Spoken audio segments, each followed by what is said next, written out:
بسم اللہ الرحمن الرحیم نحمدہ ونصلی علی رسولہ الکریم۔ جب سے کینیڈا والے بیان وہ سوسائٹی میں گیا ہے تو مسلسل سوشل میڈیا پہ ہائپ کریٹ کی جا رہی ہے، اور ایک مخصوص طبقے کی طرف سے جو بہت زیادہ شدت پسندی پھیلا رہا ہے۔ بار بار مجھے کہا جا رہا ہے کہ یہ جو معذرت آپ نے دوبارہ کی ہے یہ بھی قابل قبول نہیں ہے، اور اس طبقے کا بنیادی مقصد یہ ہے کہ میں یہ مانوں کہ میں نے گستاخی کی ہے اور پھر میں گستاخی سے معذرت کروں۔ جو غلطی مجھ سے ہوئی ہے اس پہ میں بار بار معذرت کر چکا ہوں، لیکن وہ طبقہ مسلسل دھمکیاں دے رہا ہے میرے واٹس ایپ پہ، قتل کی دھمکیاں، گستاخ اور جو فحش گالیاں دی جا رہی ہیں، سب کے نمبر بھی میں سیو کر رہا ہوں۔ تو یہ سب کچھ چل رہا ہے میرے ساتھ، تو مجھے خیال ہوا کہ میں ایک علمی لحاظ سے بہرحال میں اس پہ ایک ویڈیو ریکارڈ کرواؤں، کیونکہ جو کچھ میرے مخلص لوگ ہیں، بعض لوگ، میجورٹی نے مجھے گستاخ قرار نہیں دیا الحمدللہ، میجورٹی علماء نے، بلکہ انہوں نے اس کو ایک غلطی ضرور قرار دیا، علمی غلطی، گستاخ قرار نہیں دیا۔ لیکن بعض ہمارے ہی بڑوں سے، بعض ہمارے ہی لوگوں نے بھی اس کو گستاخی سے تعبیر کیا، اور پھر یہ کہا کہ مفتی صاحب نے جب گستاخی سے معذرت کر لی ہے تو اب ان کی جان چھوڑ دو۔ تو اس کو بھی بعض شدت پسند لوگ کہہ رہے ہیں، دیکھو ان کے اپنے بڑے کہہ رہے ہیں کہ انہوں نے گستاخی کی ہے۔ اس لیے مجھے گستاخی کے لفظ کو ایکسپلین کرنا بہت میرے لیے ضروری ہو گیا ہے۔ وجہ اس کی ہے کہ جو مخصوص طبقے کے کچھ لوگ ہیں، جو ان کے لیڈر بہت زیادہ شدت پسندی پھیلا رہے ہیں، اور اپنی عوام کو، جو عام لوگ ہیں نا، ان کو بہت زیادہ اکسا رہے ہیں میرے قتل پہ۔ کھلی ویڈیو میں جب اتنا اکسا رہے ہیں، آپ یہ ویڈیو کلپ دیکھ سکتے ہیں۔ وہ کراچی کا ایک مولوی نہیں، اور طارق مجہول مردود، ایک بندہ بھی غیرت مند نہیں بیٹھا جڑا اٹھ کے انہاں سر لاوے۔ اس وجہ تو یہ بالکل اس بارے کوئی معافی نہیں، اس کتے نو لگام پائی جاوے، وہ کتا بھی نہیں بڑھتا۔ جب کھلی ویڈیو میں اتنا اکسا رہے ہیں تو بند کمروں میں کتنا اکساتے ہوں گے، اور میرے پاس جو الگ سے دھمکیاں آ رہی ہیں وہ الگ ہیں۔ لیکن جو لیڈر حضرات ہیں نا ایک مخصوص طبقے کے، وہ بار بار جو ہے نا گستاخ کی سزا سرتن سے جدا، نعرے بھی یہی لگ رہے ہیں۔ سر سید تھانے کے باہر جو ہمارا قریبی محلہ ہے، اس میں جو تھانہ ہے اس کے باہر بھی یہ نعرے لگائے گئے ہیں ایک کراؤڈ کی شکل میں کہ گستاخ کی سزا سرتن سے جدا، نبی کی ایک سزا سرتن سے جدا، سرتن سے جدا۔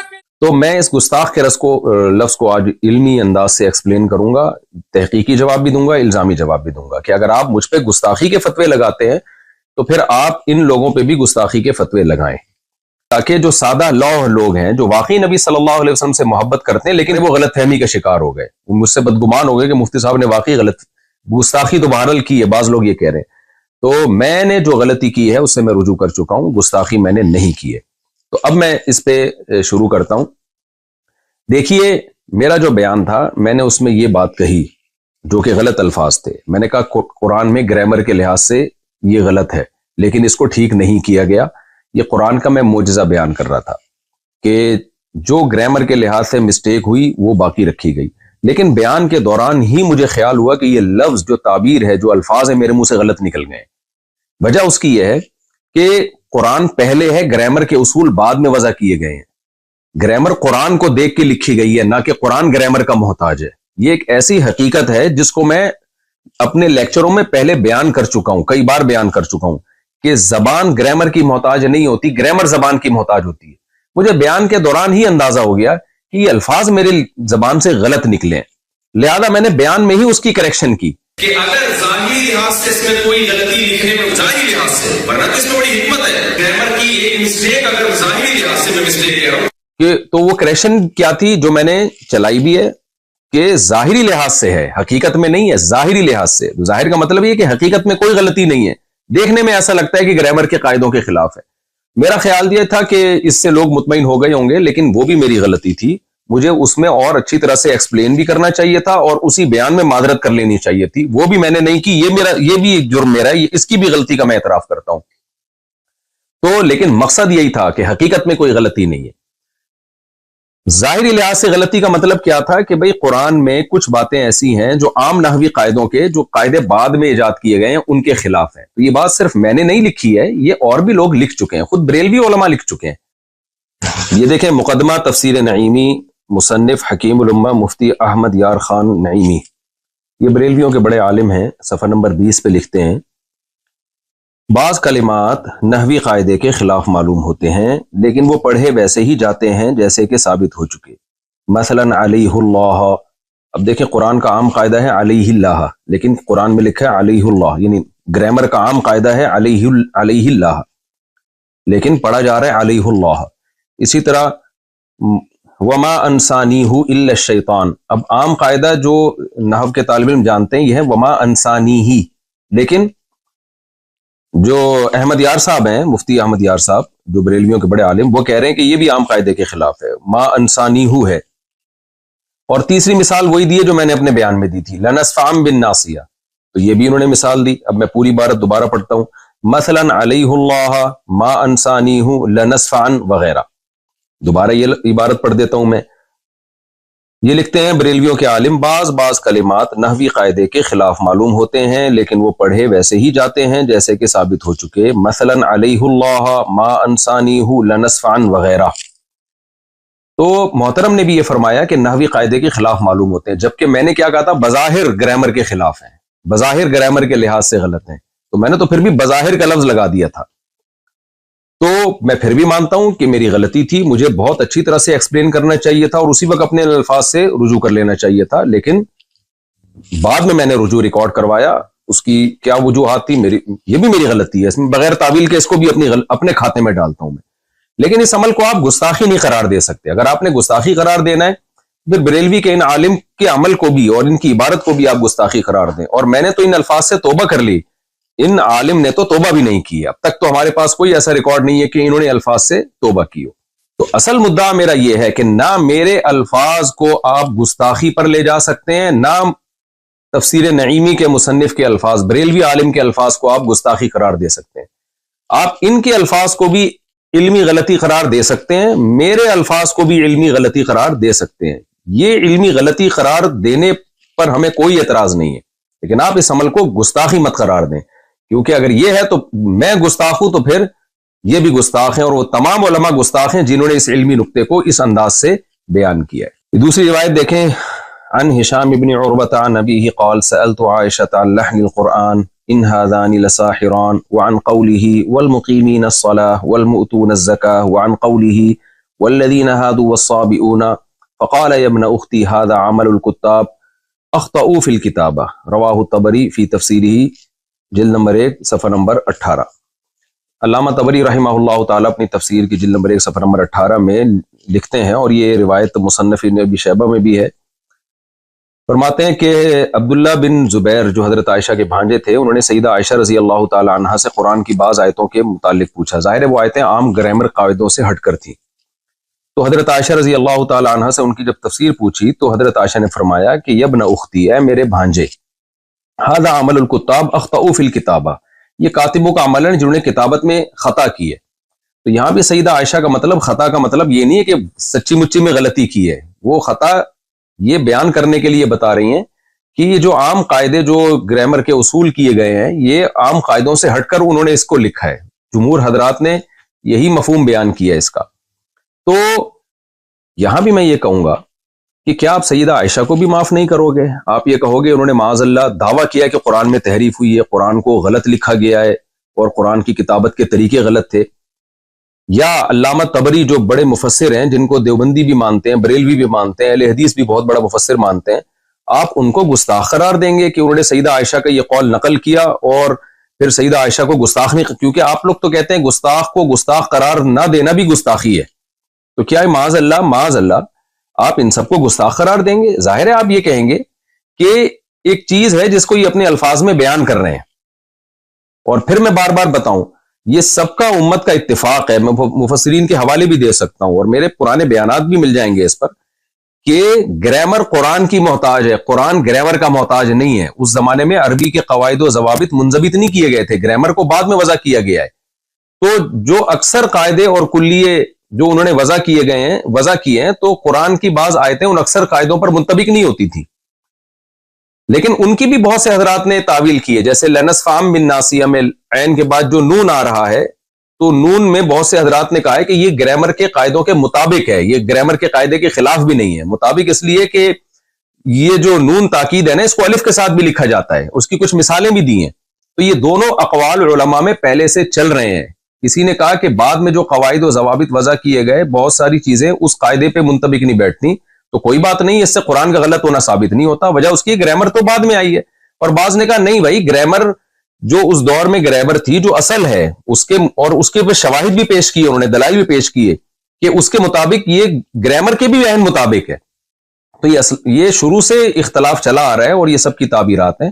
ابھی تو میرا مدعا صرف یہ ثابت کرنا ہے کہ اگر مجھ سے الفاظ میں غلطی ہوئی ہے اور آپ اس کو گستاخی قرار دے رہے ہیں جبکہ میں ان الفاظ سے غلطی سے بار بار رجوع بھی کر چکا ہوں، تو کیا آپ ان بڑے بڑے حضرات کو بھی معاذ اللہ نقل کفر گستاخ قرار دیں گے؟ تو ہمیں اس طرز عمل پہ غور کر لینا چاہیے. اب ہم آتے ہیں دوسرے مسئلے کی طرف، لفظ امی کی طرف. اس پر بھی مجھ پہ بہت زیادہ گستاخیوں کے فتوے لگ رہے ہیں کہ میں نے رسول اللہ صلی اللہ علیہ وسلم کے بارے میں یہ کہا ہے کہ آپ لکھنا پڑھنا نہیں جانتے تھے، اور کہا گیا ہے کہ یہ بھی گستاخی کی ہے. بعض لوگوں نے تو یہ کہہ دیا کہ میں نے نبی کو ان پڑھ کہا ہے، حالانکہ میں نے نبی صلی اللہ علیہ وسلم کی طرف ان پڑھ کے لفظ کی نسبت نہیں کی، اور میں اس لفظ نبی کی طرف ان پڑھ کے لفظ کی نسبت کو ادب کے خلاف سمجھتا ہوں. تو میں نے کہا ہے کہ آپ صلی اللہ علیہ وسلم لکھنا پڑھنا نہیں جانتے تھے. تو بعض حضرات نے یہ کہا ہے کہ نبی صلی اللہ علیہ وسلم جو تھے کسی انسان سے آپ نے نہیں سیکھا، اللہ نے آپ کو لکھنا پڑھنا سکھایا ہے. تو اس لیے میں نے جو یہ کہا کہ آپ لکھنا پڑھنا نہیں جانتے تھے، گویا یہ میں نے معاذ اللہ نقل کفر نبی کی گستاخی کی ہے، کیونکہ اللہ نے آپ کو لکھنا پڑھنا سکھایا تھا. تو دیکھیے یہاں بھی میں آپ سے عرض کروں گا، اگر آپ کی یہ رائے یہ ہے کہ اللہ نے نبی کو لکھنا پڑھنا سکھا دیا تھا، اور ہماری رائے یہ ہے کہ اللہ نے نبی کو لکھنا پڑھنا نہیں سکھایا تھا، آپ یعنی جب تک آپ صلی اللہ علیہ وسلم دنیا میں رہے آپ صلی اللہ علیہ وسلم امی ہی رہے، اس معنی میں کہ آپ نہ لکھنا جانتے تھے نہ پڑھنا جانتے تھے. تو اگر ہماری یہ رائے کا آپ سے اختلاف ہے تو اس کو ایک علمی اختلاف کہا جائے گا، اس کو بھی گستاخی نہیں کہہ سکتے. گستاخی آپ اس عمل کو جب کہیں گے جب ہم یہ دعویٰ کرتے ہیں کہ نبی لکھنا پڑھنا نہیں جانتے تھے اور ہمارا مقصد اس سے معاذ اللہ نبی کی توہین ہو. ہم تو نبی کی تعظیم میں کہہ رہے ہیں کہ جو لکھنا پڑھنا نہیں جانتے تھے پھر بھی انہوں نے ساری دنیا کو لکھنا پڑھنا سکھایا ہے، ساری دنیا میں علوم بانٹے ہیں، یہی تو نبی کا معجزہ ہے. اور جتنے بھی علماء ہیں لفظ امی کو جب ایکسپلین کرتے ہیں تو ایکسپلین میں ان کی مراد تعظیم ہی ہوتی ہے، توہین مراد نہیں ہوتی. شاید میں نے جس طرح سے ایکسپلین کرنا چاہیے تھا اس طرح سے ایکسپلین نہ کیا ہو، لیکن اس عمل کو آپ گستاخی نہیں قرار دے سکتے. تو اس میں بھی ہم اب دلائل کی دنیا میں جاتے ہیں. پہلے میں حدیث سے کچھ حوالے دوں گا آپ کے سامنے. تفسیر قرطبی جلد نمبر 7 صفحہ نمبر 299، اس میں عبداللہ ابن عباس رضی اللہ تعالیٰ عنہ کا یہ قول ہے، آپ وہاں جا کے سرچ کر سکتے ہیں. قال ابن عباس رضی اللہ عنہ، ابن عباس فرماتے ہیں کان نبیکم امیا لا یکتب ولا یقرأ ولا یحسب، قال اللہ تعالی وما كنت تتلو من قبله من کتاب ولا تخطه بیمینک. دلیل میں بھی وہی آیت پڑھی ہے عبداللہ بن عباس نے جو میں نے بیان میں پڑھی تھی، دلیل بھی وہی دی. عبداللہ بن عباس رضی اللہ تعالیٰ عنہ فرماتے ہیں تمہارے نبی صلی اللہ علیہ وسلم امی تھے، لا یکتبو نہ لکھنا جانتے تھے، ولا یقرأ اور نہ پڑھنا جانتے تھے. اور ہے نا ما انا بقاری، حدیث میں آتا ہے جب پہلی سورت نازل ہوئی ہے تو جبریل علیہ السلام نے فرمایا اقرأ، تو آپ نے کیا فرمایا تھا؟ ما انا بقاری. تو یہی بات عبداللہ بن عباس نے کی. ولا یحسب اور نہ حساب جانتے تھے. اور پھر آپ نے دلیل کے طور پہ قرآن کی آیت پیش کی وما كنت تتلو من قبله من کتاب ولا تخطه بیمینک، کہ آپ کے دائیں ہاتھ نے نہیں لکھا اس کو اور آپ نے اس سے پہلے کبھی کوئی کتاب پڑھی نہیں ہے. اور پھر علامہ قرطبی جو ہے حدیث کی کتاب سے عبداللہ بن عمر رضی اللہ تعالیٰ عنہ سے بھی یہ روایت نقل کرتے ہیں، عن ابن عمر رضی اللہ عنہما عن النبی صلی اللہ علیہ وسلم قال امت امیت لا نکتب ولا نحسب، ہم ایک امی امت ہیں، نہ ہم لکھتے ہیں نہ ہم پڑھتے ہیں.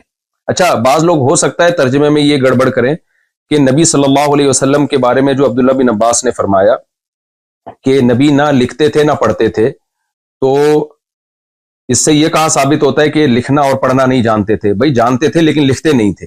لیکن اگلی حدیث میں اس کو کلیئر کر دیا، آپ نے فرمایا ہم امی امت ہیں، نہ لکھنا جانتے ہیں نہ پڑھنا جانتے ہیں. اگر ہم اس کا ترجمہ یہ کریں گے کہ ہم نہ لکھتے ہیں نہ پڑھتے ہیں تو یہ بات تو مشاہدے کے خلاف ہو جائے گی. بعض صحابہ تو لکھتے بھی تھے پڑھتے بھی تھے. تو اس میں نبی نے اپنی بارے میں بتایا کہ ہم امت یعنی من حیث القوم، عرب میں لکھنا پڑھنے کا نہیں آتا تھا ان کو، مخصوص لوگ ہوتے تھے جن کو لکھنا پڑھنا آتا تھا. تو اگلی حدیث پہلی حدیث کے مصداق کو متعین کر رہی ہے کہ نبی صلی اللہ علیہ وسلم فرمایا ہم امی ہیں، نہ ہم لکھنا جانتے ہیں نہ ہم پڑھنا جانتے ہیں. اور یہ حدیث صحیح ہے مسلم میں 1080 صراحتاً بھی ہے، جو میں آپ کے سامنے پڑھ دیتا ہوں. عن عبد الله بن عمر رضي الله عنه يحدث عن النبي صلى الله عليه وسلم قال انا امة امیۃ لا نکتب ولا نحسب. نبی صلی اللہ علیہ وسلم نے فرمایا کہ ہم امی امت ہیں، نہ ہم لکھنا جانتے ہیں نہ ہم حساب و کتاب کرنا جانتے ہیں.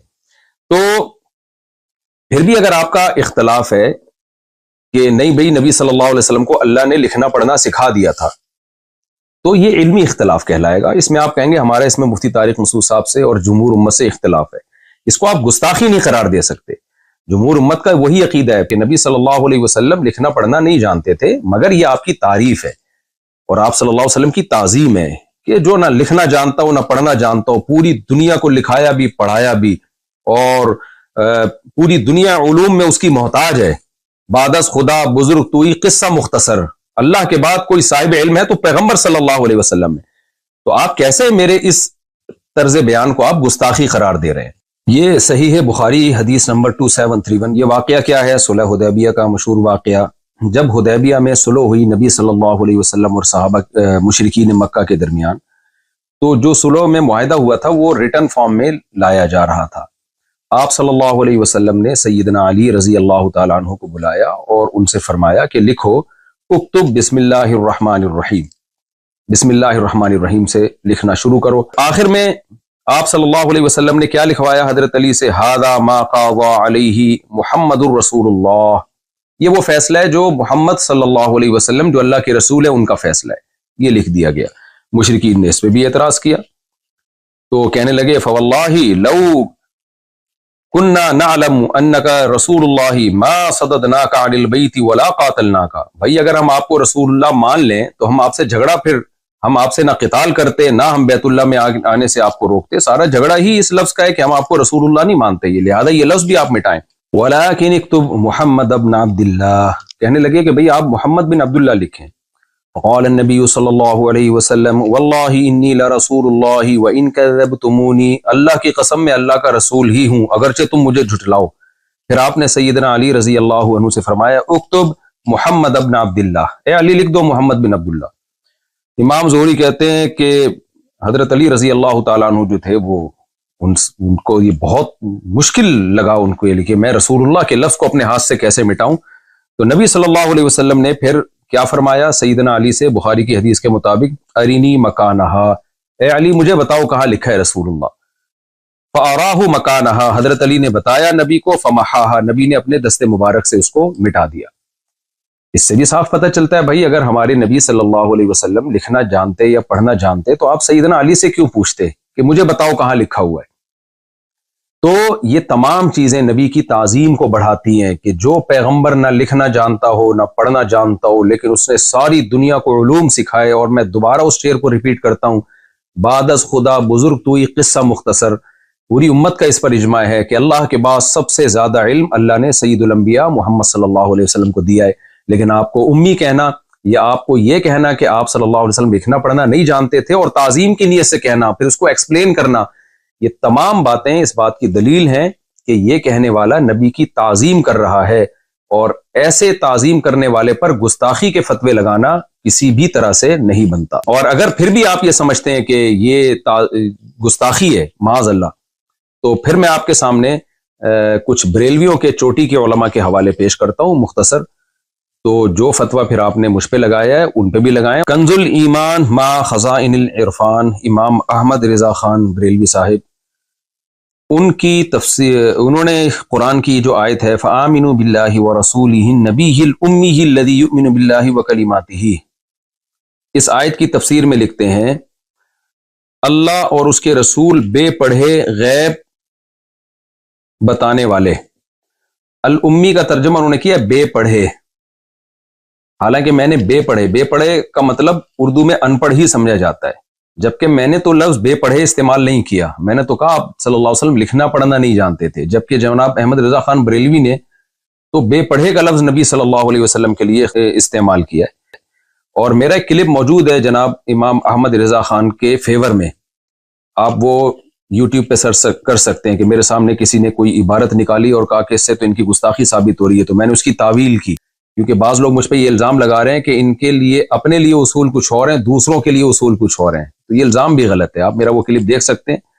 کہ اس میں جناب احمد رضا خان، بہت پرانا کلپ ہے وہ، میں کہہ رہا ہوں اس سے گستاخی کا پہلو نکالنا ٹھیک نہیں ہے. تو جب ہم جناب احمد رضا خان بریلوی سے بیسیوں اختلافات کے باوجود ان کی اس بے پڑھے لفظ سے گستاخی کا پہلو نہیں نکال رہے، تو آپ ہمیں لفظ امی کو ایکسپلین کرنے میں آپ ہمیں کیسے گستاخ قرار دے سکتے ہیں؟ ایک اور حوالہ، مظہر القرآن، تفسیر مظہر القرآن جلد اول میں بریلویوں کے بہت بڑے عالم ہیں شیخ الاسلام مفتی شاہ محمد مظہر اللہ دہلوی، یہ اپنی کتاب میں لکھتے ہیں اللہ تعالیٰ نے مجھے یعنی محمد صلی اللہ علیہ وسلم کو پچھلی کتابوں میں امی لقب سے یاد فرمایا. آگے اس کی ایکسپلینیشن، اس کی روایت کی کو ایکسپلین کرتے ہوئے کہتے ہیں اس لیے کہ آپ ان پڑھ تھے. اب آپ دیکھیں انہوں نے تو آپ کے لیے ان پڑھ کا لفظ استعمال کیا ہے، میں نے تو ان پڑھ کا لفظ بھی استعمال نہیں کیا. پھر آگے کہتے ہیں یا اس وجہ سے کہ آپ ام القریٰ یعنی مکہ میں پیدا ہوئے تھے، ان پڑھ ہونا حضور کے لیے بڑا فخر ہے، نہ کہ نہ پڑھے نہ لکھے اور وحی کے ذریعے سے بڑے بڑے لوگوں کو دنیا اور دین کے انتظام سکھائے. دوبارہ میں ان کے الفاظ کو ریپیٹ کر دیتا ہوں.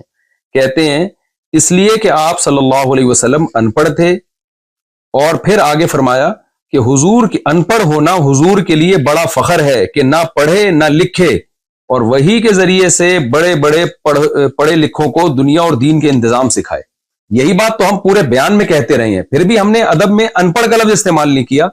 لیکن جو بریلویوں کے یہ بڑے عالم ہیں انہوں نے تو ان پڑھ کا لفظ بھی استعمال کر لیا اور نہ پڑھے نہ لکھے کا لفظ بھی استعمال کر لیا. اور ان کو اس طرح کی عبارتوں کو ہم نے یہی کہا ہے کہ بھائی ان کا مقصد نبی کی تعظیم تھی، توہین نہیں تھی. پورا میرا بیان جو کینیڈا میں ہوا ہے پورا نبی کی تعظیم اور قرآن کی صداقت میں بیان ہوا ہے. آپ مجھے گستاخ قرار دیتے ہیں میرے ان جملوں کی وجہ سے، تو پھر آپ ان بزرگوں کی طرف بھی آئیے اور ان کو بھی آپ گستاخ قرار دیں. فتاوی رضویہ جلد نمبر 14 صفحہ نمبر 237، اس میں جناب احمد رضا خان بریلوی صاحب لکھتے ہیں کیا یحرفون الکلم عن مواضعہ کے سر پر سینگ ہوتے ہیں؟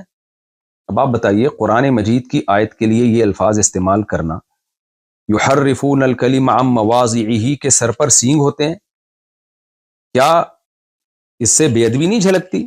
لیکن ہم تو تعویل کرتے ہیں کہ بھائی ان کا مقصد بے ادبی نہیں تھا، زور خطابت میں اور قلم کے زور میں انہوں نے ایک بات بیان کی اور مقصد سامنے والے کی بے ادبی تھی. لیکن اول نظر میں آپ کو کیا لگ رہا ہے؟ دوبارہ میں پڑھ دیتا ہوں، یہ کیا کہتے ہیں یحرفون الکلم عن مواضعہ، کیا یحرفون الکلم عن مواضعہ کے سر پہ سینگ ہوتے ہیں؟ یعنی ایسے ہی ہے جیسے کوئی کہہ لے کیا سورہ اخلاص کے سر پہ سینگ ہوتے ہیں، کیا قل هو اللہ کے سر پہ سینگ ہوتے ہیں، کیا سورہ فلق کے سر پہ سینگ ہوتے ہیں. تو آپ دیکھیں کہ یہ انداز بیان کیسا ہے. کیوں ہمارے جو بریلویوں میں جو متشدد حضرات ہیں اس کی تعویل کرتے ہیں؟ اسی لیے تعویل کرتے ہیں کہ وہ کہتے ہیں ان کی نیت یہ نہیں تھی. تو جب بھائی آپ کے لوگ اگر کوئی ایسا لفظ استعمال کریں جس سے گستاخی جھلک رہی ہو، لیکن آپ اس کو نیت کو ایکسپلین کرنے کا موقع بھی دیتے ہیں، ڈیفینڈ بھی کرتے ہیں، تو اگر یہ کام کسی دوسرے سے ہو جائے تو یہ کیا بات ہے کہ بھئی دوسروں کے لیے اصول کچھ اور اپنے لیے اصول کچھ اور. یہ تو دو باتیں جن کی بیس پہ مجھ پہ گستاخیوں کے الزام لگے، ان کو میں نے ذرا ایکسپلین کیا ہے. اب میں تیسری بات کی طرف آتا ہوں. شریعت کا دیکھیں ایک اصول ہے کہ ایک شخص جو نبی صلی اللہ علیہ وسلم پر ایمان رکھتا ہے، نبی کی دعوت اور تبلیغ کے لیے دنیا میں نکلا ہوا ہے. میرے سفر 99% دین کی دعوت اور تبلیغ کے لیے ہوتے ہیں، نبی کی عظمت کو بیان کرنے کے لیے، قرآن کی صداقت کو بیان کرنے کے لیے ہوتے ہیں. ایسے شخص سے اگر کوئی ایسا لفظ نکل جائے کہ جس میں گستاخی کا پہلو نکل رہا ہو اور اس کی تعویل کی جائے تو گستاخی کا پہلو نہیں نکل رہا ہو، تو شریعت کیا کہتی ہے کہ آپ کسی شخص کے کلام کو گستاخی پر محمول کریں یا اس کی کوئی تعویل کریں، کسی ایسے شخص کے کلام کو جو کلمہ گو مسلمان ہے. شریعت کیا کہتی ہے اس بارے میں؟ یا اس کو سلپ آف ٹنگ پہ محمول کریں آپ کہ بھئی زبان کی خطا ہے، یہ بیان کرنے کی خطا ہے. ظاہر ہے ساری دنیا کے علماء اس پر متفق ہیں کہ اس کی تعویل کی جائے گی، اس کو کافر نہیں قرار دیا جائے گا، اس کو گستاخ نہیں قرار دیا جائے گا. گستاخی کا الزام لگانا یہ بدکاری اور زنا کے الزام سے زیادہ بدتر الزام ہے. تو بہت بڑا جرم ہے جس کی نسبت آپ کر رہے ہیں. تو اتنے بڑے جرم کے لیے ثبوت اور شواہد اسی حساب سے ہونے چاہیے. فوائد السالکین میں صفحہ 278 کے حوالے سے یہ بات لکھی ہوئی ہے. خواجہ معین الدین چشتی قدس سرہ نے فرمایا کہ میں حضرت مخدوم شیخ یوسف چشتی قدس سرہ کی خدمت میں حاضر تھا کہ ایک شخص بیعت کے ارادے سے آیا. خواجہ کے قدموں میں اپنا سر رکھا اور عرض کیا کہ بیعت کے لیے حاضر ہوا ہوں. خواجہ پر کیفیت طاری تھی. فرمایا کہ اگر تم کہو کہ لا الہ الا اللہ چشتی رسول اللہ تو میں تمہیں مرید کر لوں. چونکہ وہ شخص دھن کا پکا اور سچا تھا، اس نے فوراً اقرار کر لیا۔ خواجہ نے بیعت کے لیے اسے اپنا ہاتھ دیا اور اسے بیعت کر لیا۔ پھر فرمایا کہ سنو میں کون ہوں اور کیا ہوں، محمد رسول اللہ صلی اللہ علیہ وسلم کے دربار کے کمینے غلاموں میں سے ایک ہوں، کلمہ وہی ہے، مگر میں نے تیرے کمال اور اعتقاد اور صدق کو آزمایا تھا۔ یہاں معین الدین چشتی اور ان کے شیخ یوسف چشتی، ان کا یہ واقعہ ہے۔ مقصد ابھی مجھے لا الہ الا اللہ چشتی رسول اللہ کا ڈیفینڈ کرنا یا اس کی مخالفت یا حمایت نہیں ہے، وہ ٹاپک سے بات ہٹ جائے گی۔ بتانا صرف یہ ہے کہ جو بریلوی حضرات میں جو شدت پسند لوگ ہیں، جو مجھے گستاخ رسول قرار دے رہے ہیں، اور میرا دعویٰ یہ ہے کہ جب بھی کوئی شخص ایسے کلمات کہتا ہے تو اس کو ایکسپلینیشن کا موقع دیا جائے گا کہ آپ کی مراد کیا تھی۔ یہاں لا الہ الا اللہ چشتی رسول اللہ انہوں نے پڑھا، مرید کو اس بیس پہ بیعت کیا، پھر ڈیفینڈ کیا کہ میرا کلمہ وہی ہے جو لا الہ الا اللہ محمد رسول اللہ ہے۔ تو آپ اس ایکسپلینیشن کو مانتے ہیں کہ نہیں مانتے؟ انہوں نے جو پہلا لفظ تھا نا لا الہ الا اللہ چشتی رسول اللہ، اس میں رسول اللہ کے لفظ میں تعویل کی کہ وہاں رسول اللہ سے میری مراد اللہ کا نبی ہونا نہیں ہے۔ یہ تعویل ٹھیک ہے غلط ہے، میں اس بحث میں نہیں جا رہا۔ میں یہ عرض کر رہا ہوں کہ آپ معین الدین چشتی کے شیخ کی اس تعویل کو قبول کرتے ہیں، اسی وجہ سے آپ ان کو گستاخ قرار نہیں دیتے۔ یہ کام اگر کسی اور سے ہوتا ہے اور لگتا ہے کہ اس نے گستاخانہ لفظ استعمال کیے ہیں، اس کو ایکسپلینیشن کا موقع آپ کیوں نہیں دیتے اور اس کی ایکسپلینیشن کو آپ قبول کیوں نہیں کرتے؟ کچھ متشدد قسم کے مذہبی اسکالر اپنی عوام کو اکسا رہے ہیں، ابھار رہے ہیں، ان کی عوام ان کی تقریریں سن کے ہائپر ہو رہی ہے، اور وہ مجبور کر رہے ہیں کہ بھئی مفتی طارق مسعود صاف لفظوں میں معافی مانگے، اور صاف لفظوں سے ان کی مراد یہ ہے کہ یہ مانیں کہ میں نے گستاخی کی ہے اور میں گستاخی سے رجوع کرتا ہوں۔ تو خوب سمجھ لیں، کسی شخص پہ بدکاری اور زنا کا الزام لگ جائے، یہ الزام اتنا سنگین نہیں ہے جتنا یہ الزام سنگین ہے کہ میری طرف یہ نسبت کی جائے کہ میں نے نبی صلی اللہ علیہ وسلم کی شان میں یا قرآن کی شان میں گستاخی کی ہے۔ یہ زیادہ بڑا الزام ہے۔ زانی زنا کرنے والا کافر نہیں ہو جاتا، لیکن گستاخی ایک ایسا جرم ہے کہ اس سے انسان اسلام سے خارج ہو جاتا ہے، مرتد ہو جاتا ہے۔ میں جب 18 سال کی عمر میں مدرسے میں داخلے کے لیے آیا ہوں تو اپنے آپ کو میں نے وقف کیا دین کی خدمت کے لیے، اور پھر پیچھے ہم نے پلٹ کے نہیں دیکھا۔ تو کیا ایسا شخص یہ مان لے گا کہ میں گستاخ ہوں یا میں نے گستاخی کی ہے؟ ایک عام ادنا سا مسلمان اس لفظ سے نفرت کرتا ہے، وہ کبھی گستاخی کی نسبت برداشت نہیں کرے گا۔ تو یہ ہلکا جرم نہیں ہے نبی صلی اللہ علیہ وسلم کی شان میں گستاخی۔ جب جرم کی نوعیت سنگین ہوتی ہے تو اس کے لیے ثبوت کے لیے بھی سنگین قسم کے شواہد چاہیے ہوتے ہیں۔ لہذا میں یہ نہیں تسلیم کرتا کہ میں نے گستاخی کی ہے، جو غلطی مجھ سے ہوئی ہے اس پہ میں معذرت کر چکا ہوں۔ اور آخر میں جو متشدد قسم کے مذہبی اسکالر اتنی وضاحتوں کے بعد بھی اپنی عوام کو اکسا رہے ہیں کہ قتل ناموس رسالت اور گستاخ جو نبی کا گستاخ ہے اس کو قتل کر دیا جائے، تو میں اپنی بات کو ریپیٹ کرتا ہوں کہ یہ سادہ لوح عوام جو واقعی نبی سے محبت کرتی ہے لیکن اپنے کچھ متشدد مذہبی اسکالر کی باتوں میں آ کے ہائپر ہو رہی ہے، میری ان سے گزارش ہے کہ آپ اپنے ان مذہبی لیڈروں سے کہیے کہ حضرت یہ قتل کا کام پھر آپ بنفس نفیس کریں، کیونکہ جب کوئی کسی کو قتل کرتا ہے تو پولیس کیس بنتا ہے، اس کو بھی پھانسی ہوتی ہے، وہ بھی جیل کی کوٹریوں میں جاتا ہے۔ تو حضرت جنت میں جانے کا شوق صرف آپ ہمیں کیوں دلا رہے ہیں؟ آپ خود یہ کام کیوں نہیں کر لیتے؟ آپ خود جائیں، مفتی طارق مسعود صاحب کو آپ قتل کرنے کی کوشش کریں اور جنت کمانے کی آپ کوشش کریں۔ تو ایسا نہ ہو آپ اپنے مذہبی متشدد قسم کی لوگوں کی باتوں میں آ کے کوئی ایسا اقدام کر لیں۔ موت زندگی اللہ کے ہاتھ میں، جو رات قبر میں گزرنی ہے وہ قبر میں گزرے گی، جو زمین پہ گزرنی ہے وہ زمین پہ گزرے گی، لیکن ایسا نہ ہو کہ کچھ مذہبی متشدد قسم کے اسکالر آپ سے وہ کام کروائیں جس پہ قیامت کے دن نبی صلی اللہ علیہ وسلم آپ سے اپنا چہرہ پھیر لیں، اور آپ شو تو یہ کر رہے ہو میں نے نبی کے نام پہ یہ کام کیا ہے، لیکن نبی صلی اللہ علیہ وسلم اس شدت پسندی سے کبھی بھی خوش نہیں ہو سکتے۔ اور آخر میں ایک بات میں سیکولر اور لبرل لوگوں کے لیے بھی کروں گا جو میرے بارے میں یہ الزام لگا رہے ہیں، لو آپ اپنے دام میں سیاد آ گیا، اور کہہ رہے ہیں کہ یہ مولوی پہلے ہی لوگوں کو تشدد سکھاتے تھے اور خود اب اس جال میں پھنس گئے ہیں۔ آپ میرے پرانے کلپ دیکھ سکتے ہیں کہ سیالکوٹ والے کیس میں، جنید جمشید والے کیس میں، آسیہ بی بی والے کیس میں، اور جتنے اس قسم کے کیس ہوئے ہیں، اس وقت ہم جو بات کر رہے تھے وہی بات میں ابھی بھی کر رہا ہوں، ہمارا بیان بدلا نہیں ہے۔ ہاں کوئی بہت پرانا بیان جس میں کوئی شدت کا کوئی عنصر تھا تو وہ فوراً ہی میں نے رجوع بھی ریکارڈ کرا لیا، تو میرے جتنے بیان آپ کو 8-10 سال پرانے تک ملیں گے اس میں یہی دعویٰ ہے کہ گستاخی ایک بہت بڑا جرم ہے، گستاخی کو ثابت کرنے کے لیے شواہد اور دلائل بہت مضبوط ہونے چاہیے، اور یہ کام کورٹ کا ہے، عوام کا کام نہیں ہے، تو قانون ہاتھ میں لینے کی کوشش نہ کی جائے۔ جزاکم اللہ احسن الجزا۔